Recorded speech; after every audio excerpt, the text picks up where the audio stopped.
Now we're going to take a look at the instrument control software. Now this is something that was simplified and made even more user-friendly on this generation instrument. So let's go ahead and take a look.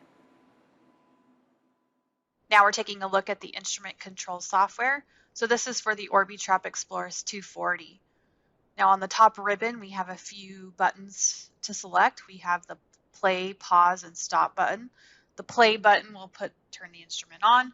The pause button will put it in standby, and the stop button will turn it off. To the right of that, we have application mode, and on the 240 and also the 480 instrument, we have a few application mode options, so peptide, small molecule, and intact protein mode. To the right of that, you can select positive or negative ionization. You can choose to centroid or collect in profile mode. You can also average your scans if that is something that will help your experiment. And then also the valve switching. So if you want to direct your LC stream or direct infusion into the mass spec or to waste, you can do that. Then also the syringe pump. So here I'm infusing 5 microliters, but I can turn that off pretty quickly by just clicking on this button. To the right of that, there's a camera button here. And then this would allow you to collect or record some scans in real time. You can select the file directory for that. You can also choose to upload a preloaded method to collect your data using that predefined method. So a few options here in the top ribbon. On the left-hand side, on the left panel, we have 3 tabs: ion source, define scan, and calibration. On the ion source tab, there's several options here that will allow you to adjust the settings for the ion source.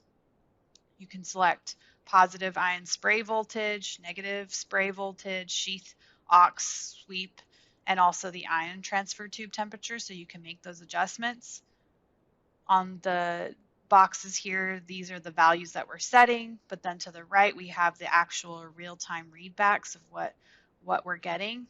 Now, something I'd like to point out on current LC flow, if you wanted to adjust, this is a feature that's underutilized by customers and users for mass specs, but if I know that I am operating at 50 microliters, I would type 50 microliters per minute here, get defaults, and then it would give me the recommended settings. Now, I'm a long time or previous demo chemist, and I've optimized to no end, and usually I would say that these current or suggested settings are pretty accurate. So I would definitely start here when you're setting up a method. So that's a little bit of a tip. The next tab is define scan. You can choose from a variety of scan types in this tab: full scan, MS2 scan, sim scan, or you can monitor your internal calibrant solution in real time. Below that, Orbitrap resolution. So the nice thing about our Orbitrap instruments, as opposed to maybe some other instruments that you're used to, is we allow you a variety of options. So you can choose the resolution setting that fits your purpose or fits your experiment type best. So we're not designating you or dictating that you go to either fast acquisition only or high sensitivity only. You really do have full control over the resolution setting, and you can choose the right setting that's for your experiment. Below that, we have scan range, and then front end optics, so controlling the RF lens. You might adjust that depending on the size of your analyte. Then the AGC target, there's some suggestions. You can do custom setting or just the standard max injection times and things like that, which are more pertinent when you do some method development, but also an option on this tab. The third tab is the calibration tab. Now, this is the tab that I think has seen the most improvement on the instrument control software, and it's made much more, it's a much more simple approach when you have to calibrate an Exploris instrument as opposed to previous generation instruments. And this is something that I really have come to appreciate as I have to calibrate, routinely on an instrument.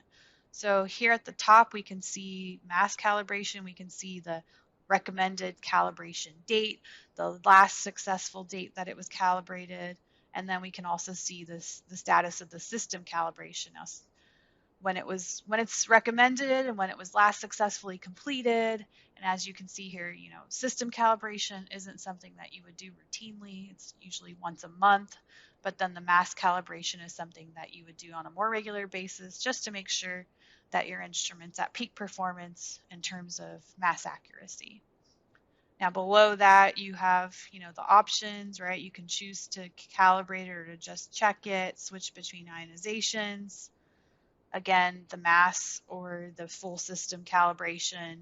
And then another bonus is that, setting up calibration is pretty simple, but just in case you forgot or you want to make sure you're doing it properly or you're looking at the spectra properly or the settings properly, take a look at that as well. That's a nice overview of the instrument control software.